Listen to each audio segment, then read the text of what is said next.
আসসালামু আলাইকুম ওয়া রাহমাতুল্লাহি ওয়া বারাকাতুহু। নিশ্চয় থাম্বনেল দেখে আপনারা বুঝতে পারছেন ভিডিওটি কত দামি মূল্যবান হতে চলেছে।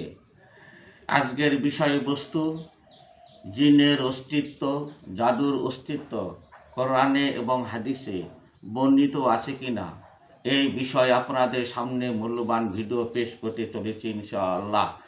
আমি একরামুল হক প্রামাণিক ওরফে সিদ্দিক নামে অধিক পরিচিত। আমার চ্যানেলটির নাম হচ্ছে নববী তদবির চ্যানেল।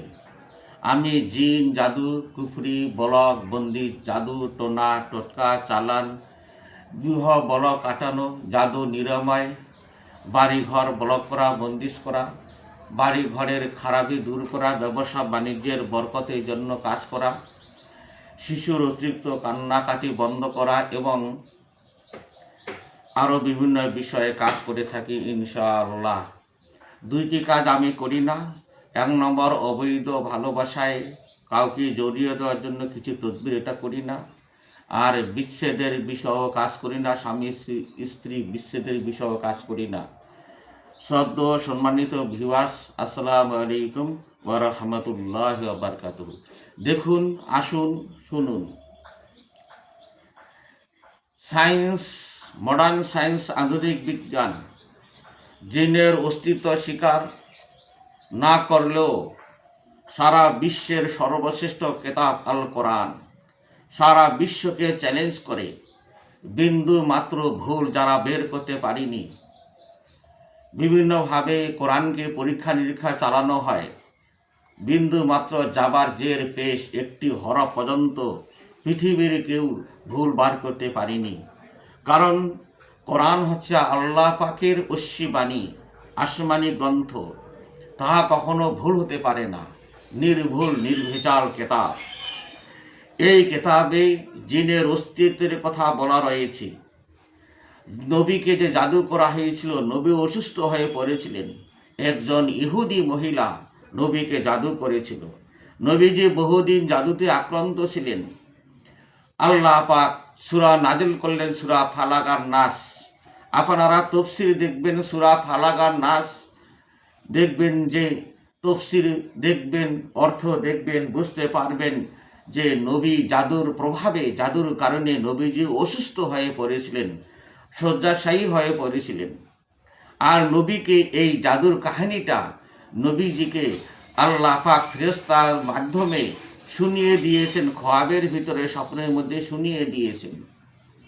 তাহলে নবীজি তখন এই জাদু নষ্ট করার জন্য সাহাবাদেরকে পাঠালেন, যাও জারণ কুয়ায় গিয়ে আমার নামে যে জাদু করা হয়েছে সেটাকে নিষ্কাশন করো, জল নিষ্কাশন করো, আর সেটাকে নষ্ট করে দাও। তখন আল্লাহ পাক সূরা ফালাক আর সূরা নাস অবতীর্ণ করলেন।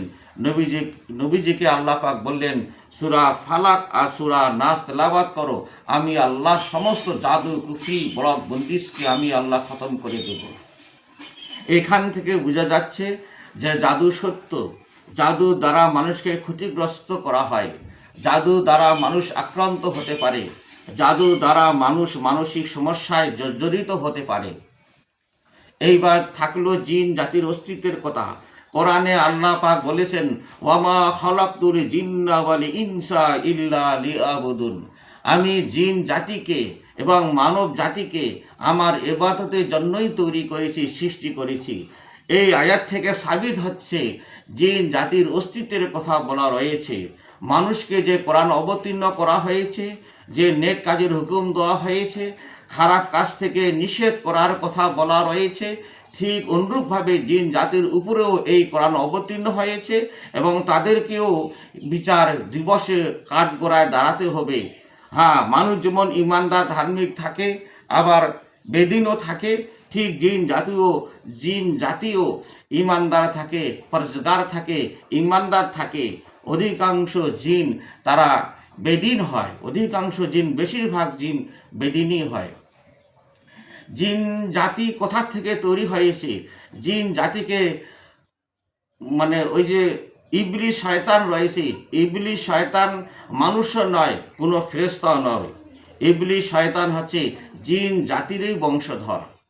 জিন জাতি যে আছে, জিন জাতির এই বংশধর হচ্ছে শয়তান। ওই জন্যে শয়তান যেহেতু মানুষের রক্তের ভিতরে ঢুকতে পারে, মানুষকে অসসা দিতে পারে, কুমন্ত্রণা দিতে পারে, মানুষকে জাহান্নামের দিকে এই শয়তান নিয়ে যায়। বোঝা যাচ্ছে এই জিন জাতি মানুষের শরীরে ঢুকে মানুষকে শরীরের ভিতরে নানা রকম অসুখ বিসুখ পুশ ইন করে থাকে, স্প্রেডিং করে থাকে, সরিয়ে দেয়। এই জন্যে আল্লাহ পাক এই খাতারনাক শয়তান থেকে, জিন থেকে বাঁচার জন্য কিছু আমল দিয়েছেন, যেমন সূরা ফাতিহা, সূরা ফালাক, সূরা মুমিনিন, সূরা জিন এবং চারকুর এবং ইসমে আজম দোয়ার মাধ্যমে পাওয়া যাচ্ছে। তবে মাসনুন দোয়া রয়েছে, কোরআনের বিশিষ্ট কিছু আয়াত, বিশেষ বিশেষ কতগুলো আয়াত রয়েছে যেগুলো পাঠ করে শরীরকে হিসার করা যায়, যেগুলো তেলাওয়াত করলে জিন জাদু থেকে মুক্ত হওয়া যায়। কিছু সাপ্লিমেন্ট রয়েছে, সেগুলো ব্যবহার করলে জিন জাদু থেকে মুক্ত হওয়া যায়। এবং হাদিস থেকে প্রমাণিত রয়েছে যে ব্যক্তি রাতে শোয়ার সময় আয়াতুল কুরসি একবার পাঠ করবে, আল্লাহ পাক একজন অথবা দুইজন ফেরেশতা পাঠিয়ে দেয় তাকে হেফাজত করার জন্য, বান্দা বান্দিকে হেফাজত করার জন্য একজন বা দুইজন ফেরেশতা পাঠিয়ে দেয়। আল্লাহর হুকুমে সেই ফেরেশতা সেই বান্দাকে এবং বান্দিকে হেফাজতের জিম্মাদারি নেয়। শয়তানকে হেফাজত করার জন্য আল্লাহ পাক ফেরেশতাকে তয় করে দেয়। বোঝা যাচ্ছে জিন জাদুর অস্তিত্ব রয়েছে। আমরা সূরা ফালাক আর নাসে দেখবেন, আল্লাযী ইউওয়াসউইসু ফী সুদুরিন নাস মিনাল জিন্নাতি ওয়ান নাস, তারা মানুষের অন্তরে কুমন্ত্রণা ঢেলে দেয়, অজসা ওয়াসওয়াসা ঢেলে দেয়, এবং মানুষের তরফ থেকে এবং জিনদের তরফ থেকে।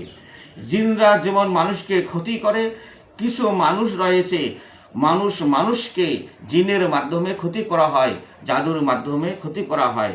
মানুষ যে জাদু করে তার থেকে বেশি জাদু জিনরাই জানে। জিন থেকে বাঁচার জন্য আমাদেরকে যেন আল্লাহ পাক তৌফিক দান করে। আমরা সকলেই জানি এই জিন যেহেতু আমরা দেখতে পারি না, জাদুকে কুফরিকে আমরা দেখতে পারি না, তাই ওদের থেকে বাঁচা একটু মুশকিলই আছে। সুতরাং যেমন মুশকিল আছে তেমন সহজে আছে। রোজানা আপনারা আমলটা করতে থাকুন। রাতে শোয়ার সময় উজু করে শুয়ে পড়ুন অথবা তায়াম্মুম করে শুয়ে পড়ুন এবং আমল করুন। আর মাথা থেকে পা পর্যন্ত পুরো শরীর মাসাহা করে নিন, আল্লাহ পাক হেফাজত করবেন ইনশাআল্লাহ। এই ভিডিও থেকে আপনারা স্পষ্টভাবে বুঝতে পারলেন জিন এবং জাদুর অস্তিত্বের কথা। কোরআনে হাদিসে যেহেতু রয়েছে, কেউ স্বীকার করুক আর অস্বীকার করুক, এইটাতে আমাদের কোনো আসে যায় না। আপনারা চিকিৎসা নেবেন সহি তদবিরের মাধ্যমে, সহি তদবির দ্বারা আপনারা চিকিৎসা নেবেন, আর আল্লাহ পাক আপনাদেরকে সুস্থতা দান করবেন ইনশাআল্লাহ। আজ এই পর্যন্ত। ভিডিওটি ভালো লাগলে প্রচুর পরিমাণে শেয়ার করবেন, লাইক করবেন, আর আমার নববী তদবির চ্যানেলটিকে আপনারা আল্লাহর কারণে সাবস্ক্রাইব করে দিবেন ইনশাআল্লাহ। আজ এই পর্যন্ত, দেখা হবে পরবর্তী কোনো ভিডিওতে। ভালো থাকুন, সুস্থ থাকুন, আল্লাহ পাক সকলকে হেফাজত করুন, আমিন। খোদা হাফিজ।